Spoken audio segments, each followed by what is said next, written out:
اب تو نہال کو زوار شاہ کی حویلی میں دیکھ کر سب ہی حیران ہو جاتے ہیں، لیکن شباب ذرا بھی حیران نہیں ہوتی۔ کیا وہ واقعی یہ سمجھتی ہے کہ یہ نہال نہیں ہے؟ شباب تو حنین شاہ کی ذمہ داری کسی کو بھی دینا نہیں چاہتی تھی، لیکن پھر زوار شاہ کے کہنے پر اس نے یہ سمجھوتا کر ہی لیا کہ وہ زوار شاہ کے ساتھ زیادہ سے زیادہ وقت گزارے گی اور زندگی کے لمحات زوار شاہ کے نام کرے گی۔ تو اب حنین کی دیکھ بھال کے لیے نینی کو رکھ لیا جاتا ہے۔ دوسری طرف زوار شاہ کی بہنوں فوزیہ اور ذکیہ کو تو اجازت ہی نہیں ہے کہ وہ شباب کے کمرے میں بھی جائیں۔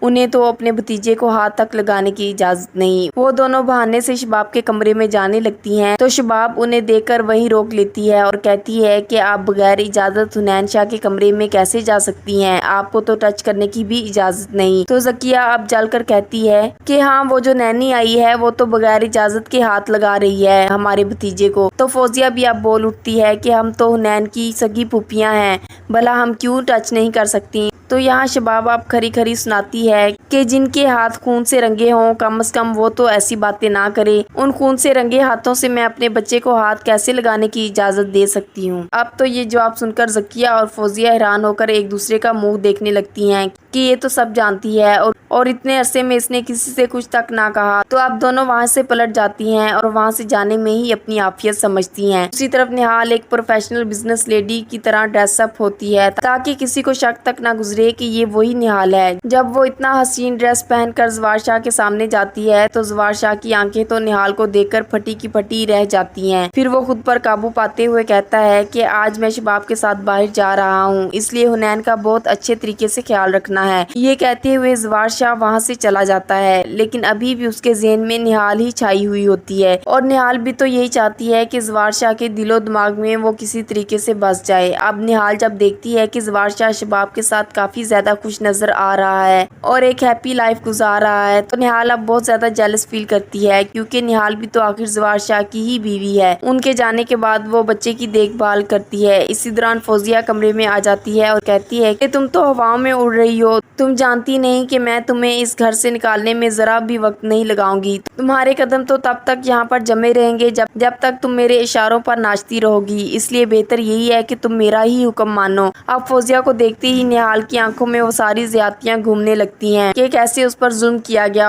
اور پھر اسی نے تو اسے مارا تھا۔ اب وہ فوزیہ کو کہتی ہے کہ کس کی کیا اوقات ہے اس گھر میں سب جان چکی ہوں، کسی کو بتانے کی ضرورت نہیں۔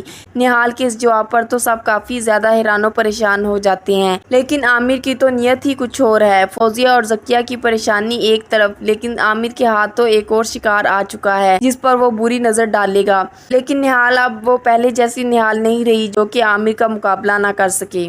کیسی لگی ڈائن کی یہ ایپیسوڈ؟ کامنٹ سیکشن میں اپنے خیالات کا اظہار ضرور کیجیے گا۔ مزید ویڈیوز کے لیے چینل کو سبسکرائب اور بیل آئیکن کو پریس کرنا مت بھولیے۔ شکریہ۔